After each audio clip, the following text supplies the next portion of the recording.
Salam sehat dan salam ketemu teman-teman. Eh, Terkait daripada korupsi Pertamina yang akhir-akhir ini terus bergejolak di santero Republik ini, Ahok pada dasarnya dia memberikan keterangan-keterangan di media-media.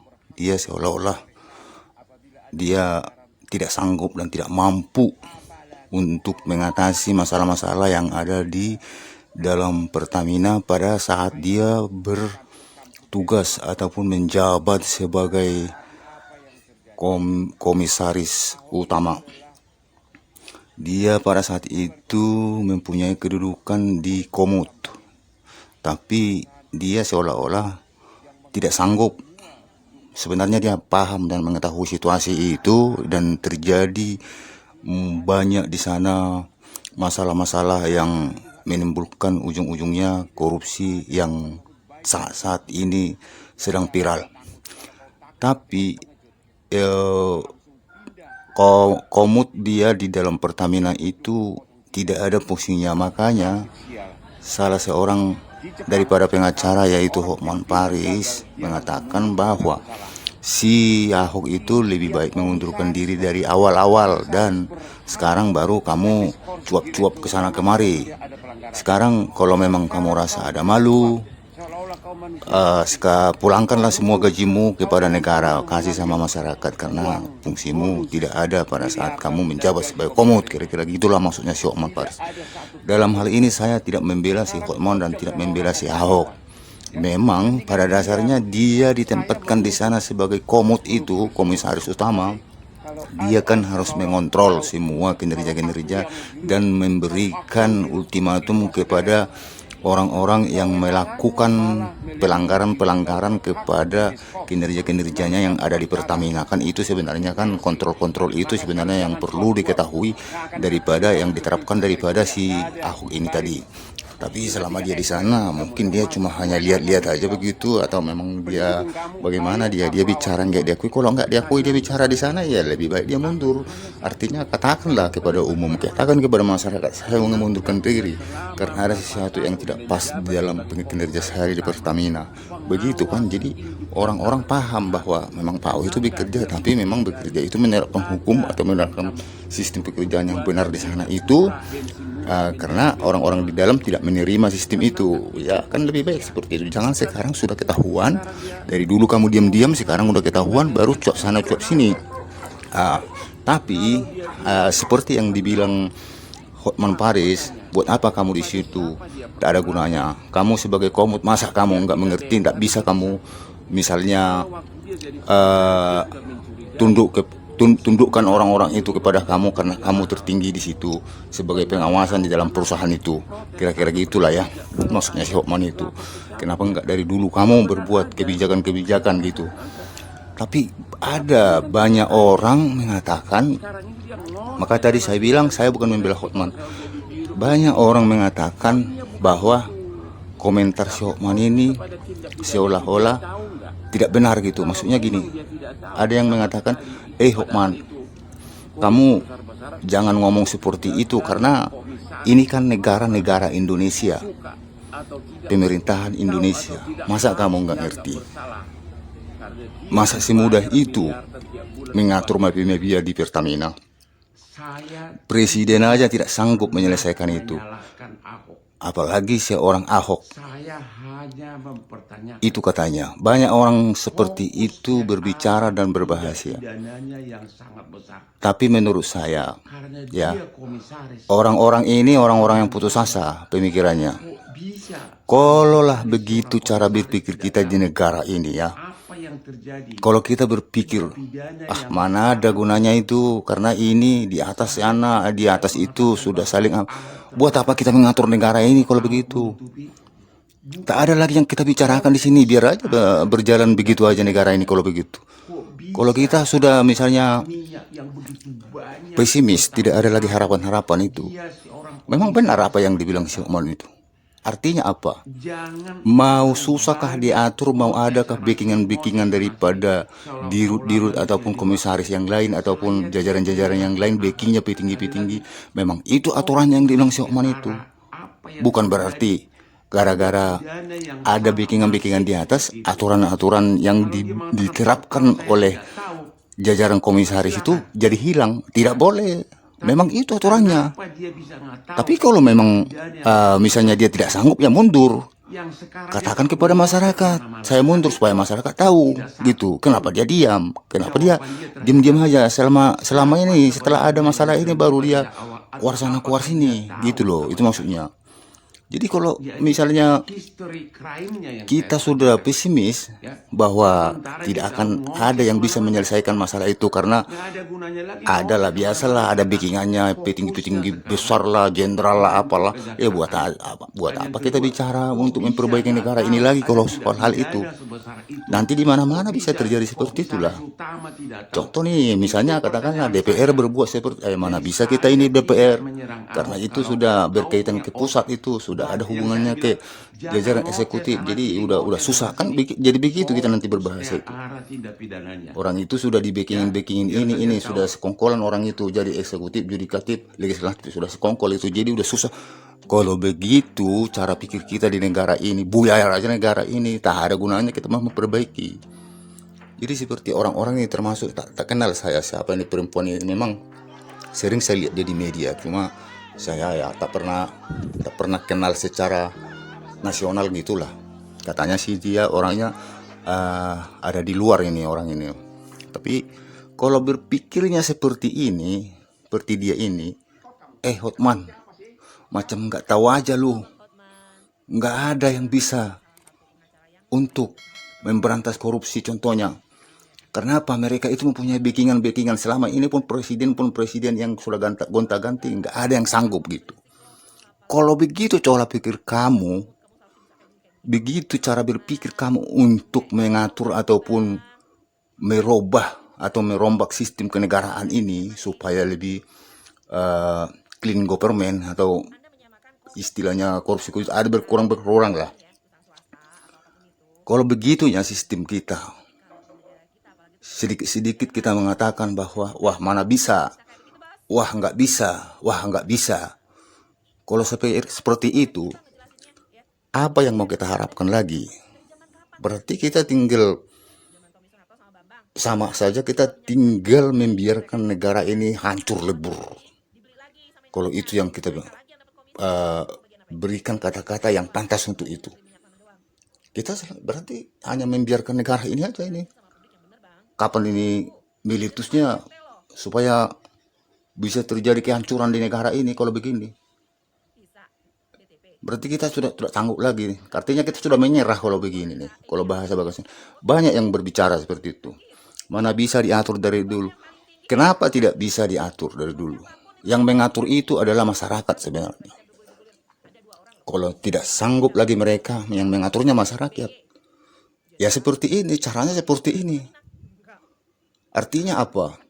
Jangan keluar-keluar, hanya keluar-keluar, tapi harus buktikan realisasi apa yang mau kita ingin lakukan di dalam perubahan tersebut. Kan begitu. Jadi kalau memang petinggi-petinggi mau jenderal mau apa itu sebenarnya itu intinya itu masyarakat. Masyarakat dari Sabang sampai Merauke dari kompak. Kalau kompak kita semua membicarakan ini di mana-mana pun kita bicara, orang itu pun akan bingung sendiri, kebingungan sendiri mereka. Dan masyarakat harus mendesak bahwa misalnya kata-kata ada sebagai pimpinan dipecat lah, harus dipecat, harus dipenjarakan, itu terus digaungkan kalau memang betul-betul kita mau berubah.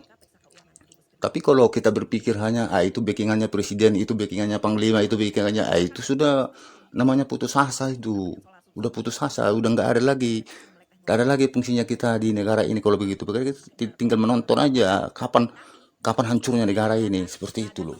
Jadi maka aku bilang ya seperti kita mau misalnya ingin maju itu sudah tidak ada lagi Sudah tidak ada lagi niatnya kita mau ingin maju gitu loh. Sudah jauh daripada itu. Karena apa? Karena punya mindset kita tadi itu sudah berpikir, ah mana bisa kita roba lagi negara ini. Korupsi mana bisa kita lagi lawan. Sebenarnya dari masyarakat aja kuncinya.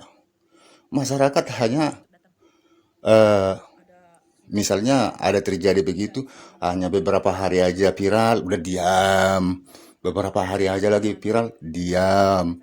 Mereka itu pun paham bahwa masyarakat, ah udahlah paling 3, 4 hari, 5 hari aja nih masyarakat nih keluar-keluar nih, habis itu udah diam itu. Tapi kalau konsisten masyarakat ini harus betul-betul ya, betul-betul ini dirubah sistem daripada perkorupsian yang ada di Indonesia ini. Masyarakat harus terus menerus dan membuat tindakan, jangan tindakan hanya kata-kata. Tindakan artinya ya harus menjumpai daripada ataupun boleh dikatakan itu ya bahasa-bahasa kerennya demon lah ya. Demon itu intikan kepada koruptor. Jangan yang macam-macam aja didemonstrasikan, yang dikasih dibuat contohnya macam mahasiswa demo yang tahap apa yang didemo ini. Bukan yang intinya. Ini intinya ini korupsi, perkorupsian dulu yang didemo. Itu kalau tuntas itu satu, baru yang lain. Sebelum ini tuntas, yang lain pun kalian bicarakan omong kosong itu. Apapun yang kalian bilang kalau koruptor tidak diputus, tidak dihancurin, apapun program rencana yang akan dibuat di negara ini sia-sia semua. Karena apa? Semuanya itu memerlukan dana. Program rencana apa-apapun di negara ini memerlukan dana. Tapi kalau sudah dikorupsi, dananya dari mana? Jadi ini harus yang perlu dipikirkan. Apapun rencana, apapun program apapun, mau ingin maju, mau ingin Indonesia emas, mau apa-apapun, tetap duit. Tapi kalau duitnya sudah tidak ada, duitnya sudah dikorupsi, program apa yang mau direncanakan? Jadi masyarakat harus betul-betul memang membuat tindakan yang real tentang penghancuran daripada koruptor-koruptor negara ini dulu di intinya, ini dulu diutamakan. Baru selesai ini, sudah terbukti ini, baru lanjutkan ke program lain. Sebelum ini jangan coba-coba buat program ini itu harus ini harus itu. Omong kosong itu, omong kosong semua itu. Jadi harus ini dulu. Koruptor hanguskan ataupun semua koruptor itu harus dihukum berat dan asetnya disita, dan bila perlu istrinya juga ikut dipenjarakan. Kenapa ikut dipenjarakan? Karena istrinya ikut mengetahui perkorupsian ini.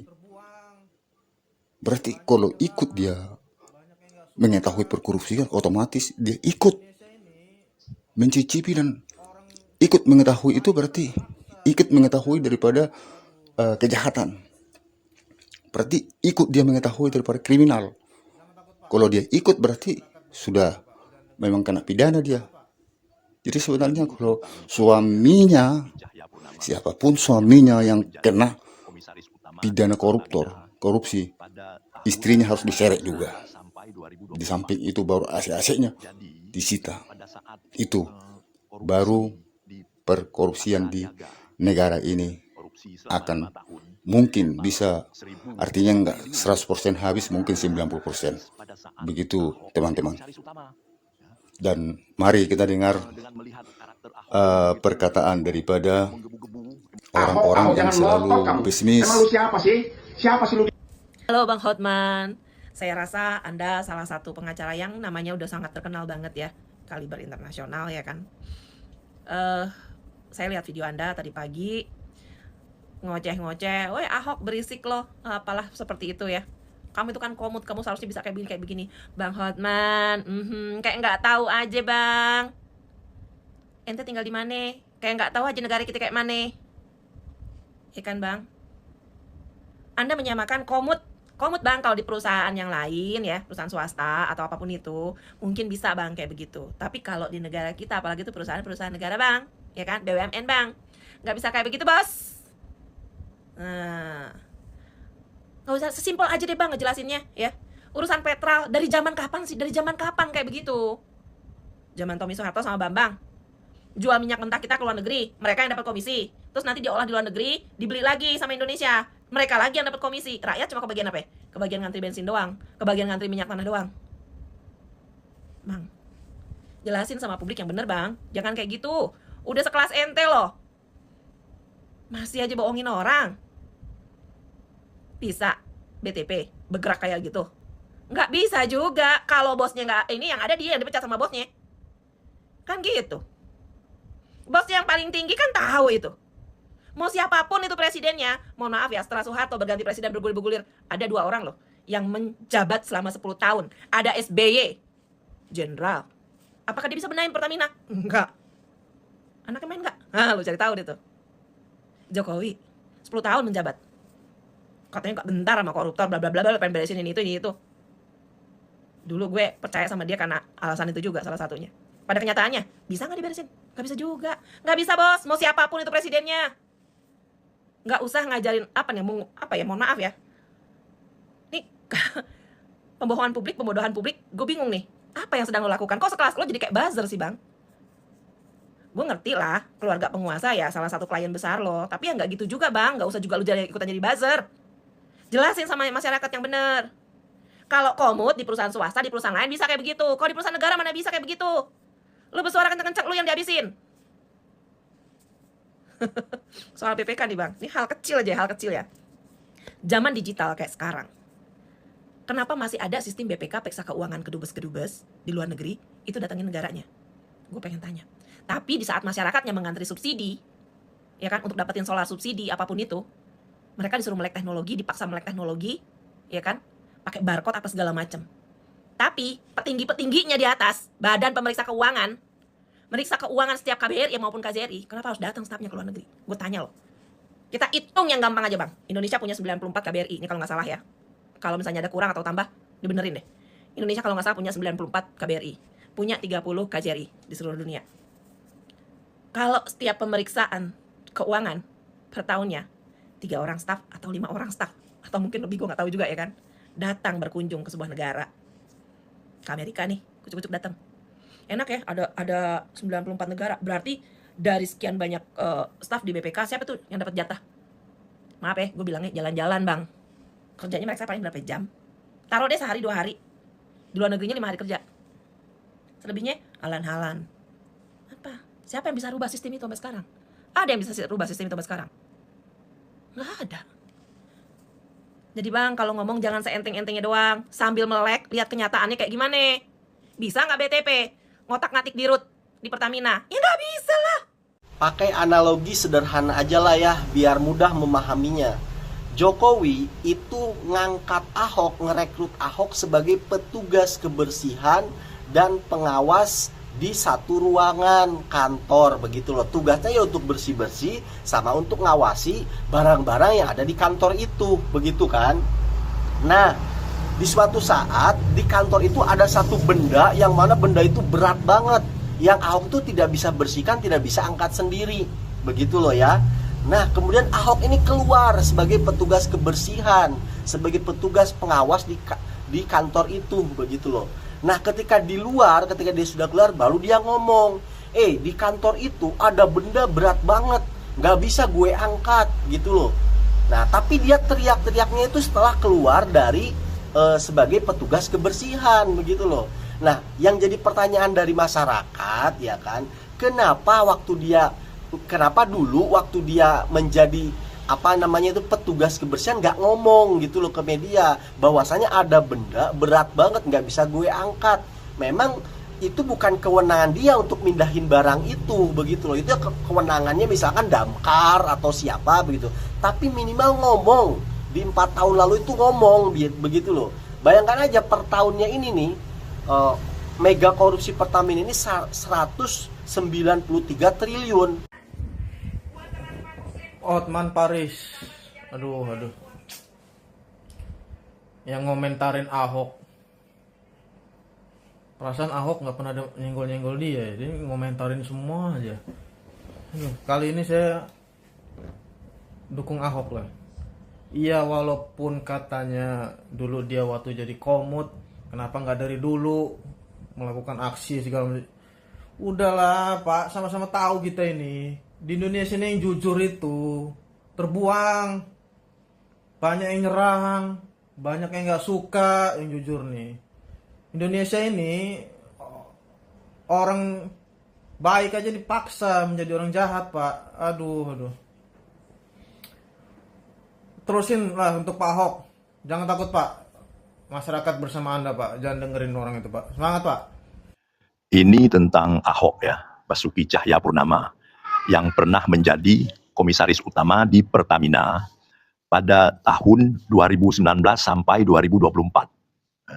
Jadi pada saat korupsi di Patra Niaga itu, korupsi selama 5 tahun, total 1.000 triliun, itu terjadi persis pada saat Ahok jadi komisaris utama. Ya. Jadi dengan melihat karakter Ahok yang begitu menggebu-gebu, emosional, kepo dan sebagainya, sangat tidak masuk akal. Emosional, kepo dan sebagainya, sangat tidak masuk akal.